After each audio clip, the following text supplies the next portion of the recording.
It's time for our monthly interview with Mayor Scott Gillingham, and he's in studio with us. Good morning. Good morning, Marcy. So, obviously, in these monthly interviews, we cover a whole bunch of topics that have been in the news. So, you have your headphones on because we're about to play a clip from someone we talked to on CBC.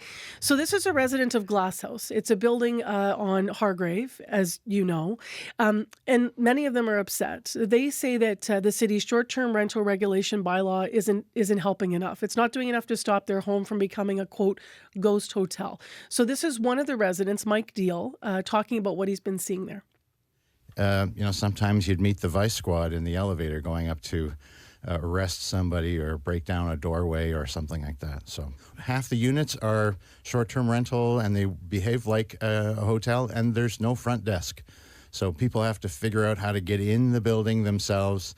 They're usually asking for help from various people, or can you let me in, or and that sort of thing. And then there's hanging out in the lobby for we've tried to help restrict that time that they hang out in the lobby, but you just don't know this. So and if they don't behave, how do you contact the owners? It's really hard to do that.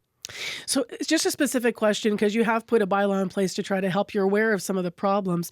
To residents saying that they don't have enough teeth, part of, I think, what was outlined by Mike and another condo owner that we spoke with is there's a grandfather clause where if you have one primary suite, you can still rent it out. That's current. But the grandfathered in clause means that you could actually end up renting 3 or 4 suites, which changes the nature of a space.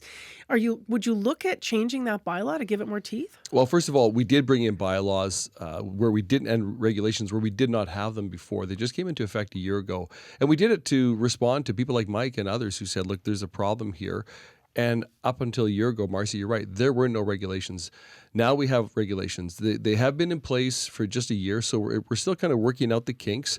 I think they have been working, by and large, very effectively, and they've made changes, positive changes, where there has been none before. Now, saying that, we're always open to looking at fine-tuning and making the bylaws better and improving things, and identifying where there's still gaps or still problems. So I, for one, and I know our city staff, are glad to continue to work with people like Mike and the board, the condo board at the Glasshouse and other places as well, to see if we can make adjustments and fine-tune the regulations we brought in. I'll also add that we are also looking to access a federal program where that will enable us to hire a couple more staff to really make sure that short-term rental owners are complying with the regulations we brought in, and to do so we have more oversight and more staff working on this as well. So I would say 12 months in, it's been going really well.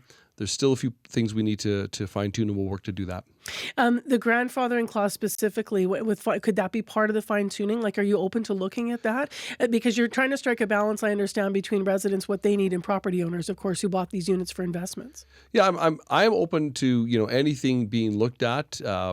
You raise it, that doesn't jump out to me right away. But again, in working with the property owners who are still perhaps negatively affected, glad to continue the dialogue. Like I said, for the most part, the response has been very positive. We now have rules where we didn't have them before, and that's important for all involved.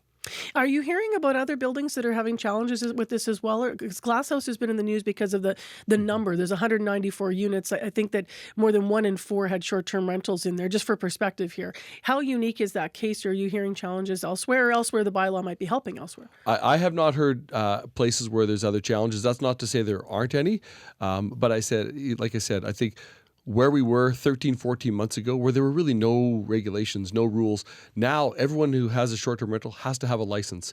You've got to, if you're starting fresh, it can be it can only be your primary residence that's rented out. You've got to be a resident of Winnipeg to own a short-term rental. So we've really strengthened it and made it much better than it was before.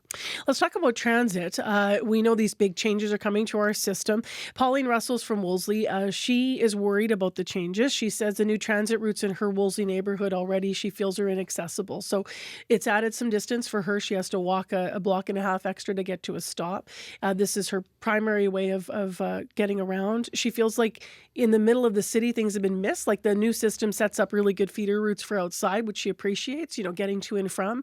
But she says that she fears there wasn't enough consultation about the new routes in Wolseley.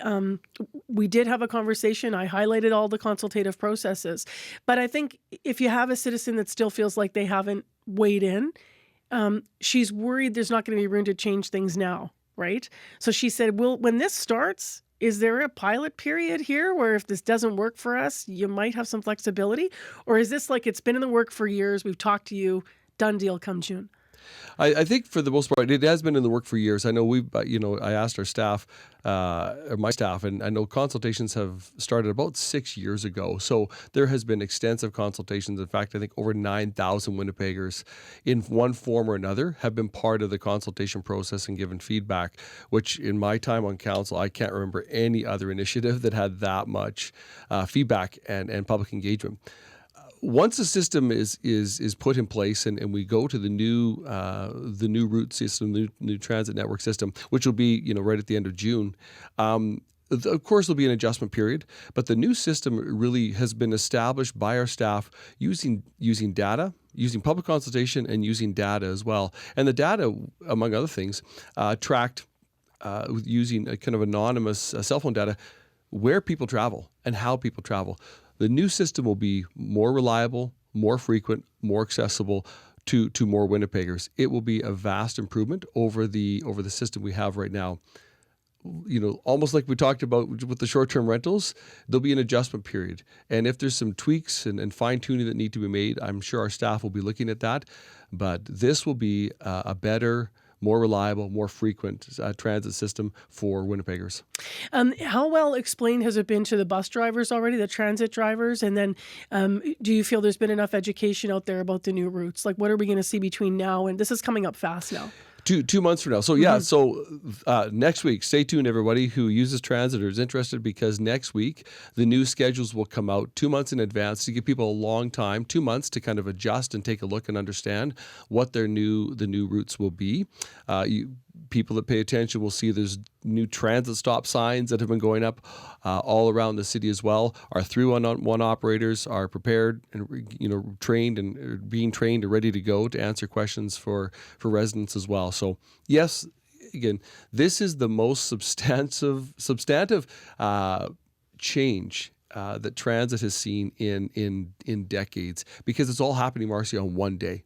Mm-hmm. It's basically like flicking a switch, and we're going to the current system we have to a brand new new network system. So it's going to take a bit of adjustment for sure, but our staff is doing all they can to be prepared to answer the questions of residents and to get the information out early. So again, stay tuned. Next week, the new network and routes schedule will come out so people can see it. We're not making the switch until the end of June, but giving people 2 months advance notice to understand where their routes will be. Got it. To another topic that's been in the news, the province did announce that they will expropriate now the Lemay Forest.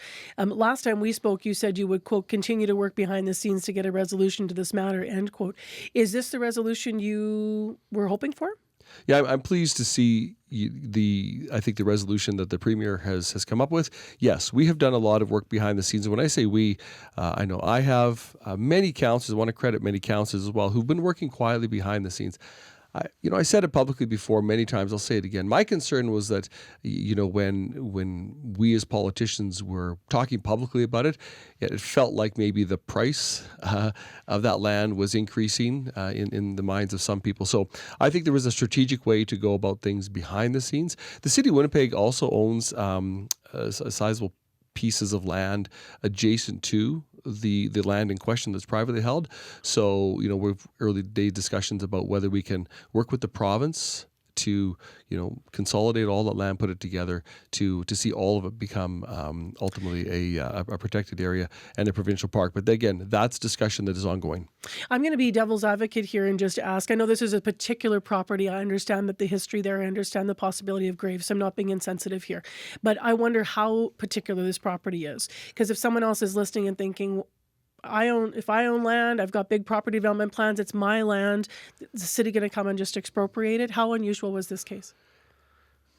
Yeah, I think it was unusual for sure. And, I also have been very clear and consistent, Marcy, is that property owners have rights. And I think it's, whenever any level of government is looking to expropriate, they have to obviously weigh all things and do it very, very, with a lot of consideration as to the peculiarities and uniqueness of the situation. I think this is a unique piece of property. And so I think a lot of thought has been and will continue to go into this process. A story in the news this morning that CBC has just published on that the city's just won the appeal of the Parker Lands decision.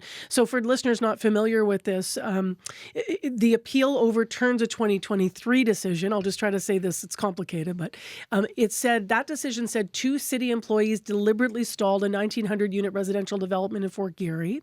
And now the city's won the appeal. What's your reaction of this development? I was very pleased to see the appeal side with the city of Winnipeg. I think that was important. It would, among other things, save property taxpayers $5 million.